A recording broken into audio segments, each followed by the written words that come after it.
अच्छा, आपको कभी किसी ने कहा आपकी जापानीज लुक है?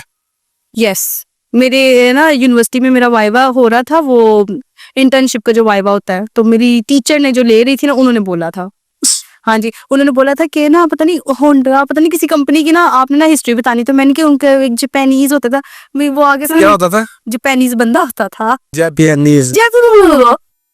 ताकि मेरी गलतियां लगा रही है, यकीन कर फ्लो जापानी, हाय, यकीन करे सारे बोले किधर से पढ़ी लिखी वो लगी है। पता लग गया ना लोगों को।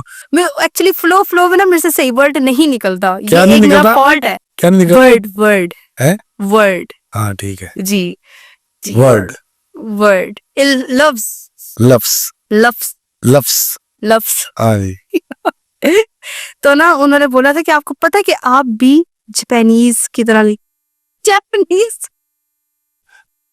किन्हों फॉलो कर लिया हो तुसी? हाय, जापानीज हाँ जापानीज। जापानीज